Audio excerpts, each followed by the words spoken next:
question about electability. Do you have any, sir? There's always the question as to whether or not you are in fact viable. Your differences with the Republicans with the rest of the Republicans on this stage has raised questions about whether or not you can actually win the Republican nomination, sir.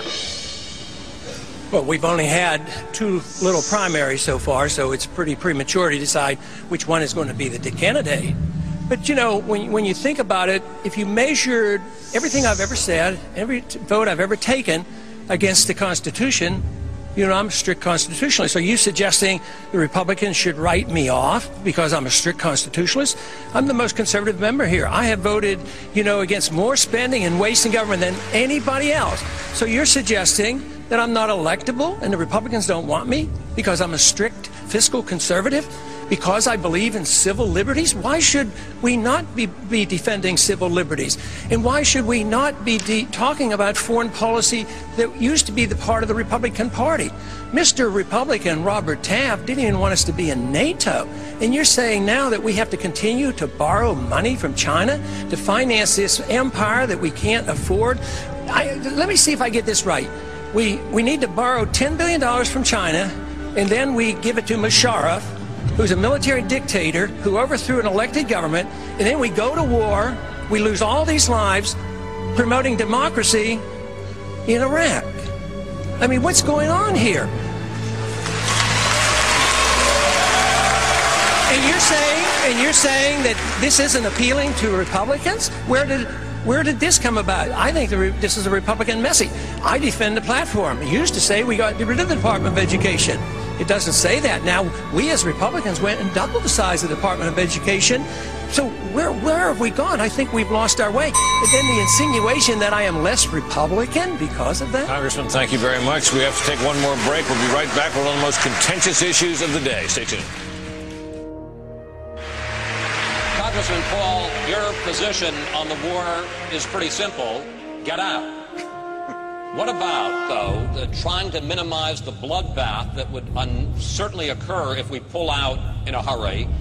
What about protecting the thousands of Iraqis who have staked their lives in backing the U.S.? And would you leave troops in the region to take out any al-Qaeda camps that are developed after we leave? The people who say there will be a bloodbath are the ones who said it would be a cakewalk, it would be a slam dunk, and that it would be paid for by oil. Why believe them? They've been wrong on everything they've said. So why not ask the people? Why not ask the people who advise not to go into the region and into the war?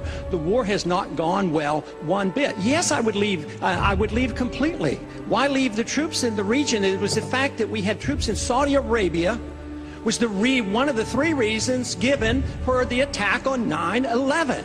So why leave them in the region? They don't want our troops on the Arabian Peninsula. We have no need for our national security to have troops on the Arabian Peninsula. And going into Iraq and Afghanistan and threatening Iran is the worst thing we can do for our national security. I am less safe. The American people are less safe for this. It's the policy that is wrong. Tactical movements and shifting troops around and taking in 30 more and reducing by 5, totally irrelevant. We need a new foreign policy that said we ought to mind our own business, bring our troops home, defend this country, defend our borders. So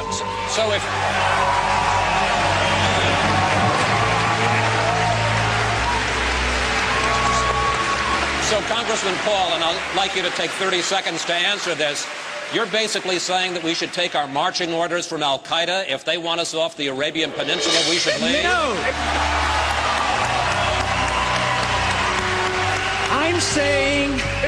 I'm saying we should take our marching orders from our Constitution. We should not go to war. We should not go to war without a declaration. We should not go to war when it's an aggressive war. This is an aggressive invasion. We've committed the invasion of this war, and it's illegal under international law. That's where I take my marching orders, not from any enemy. Over this way.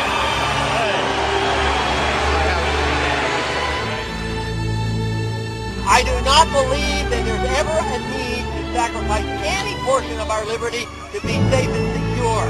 We do not have to sacrifice 1 ounce of liberty. Paul!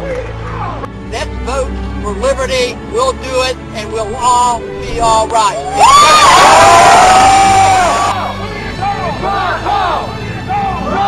Freedom is popular.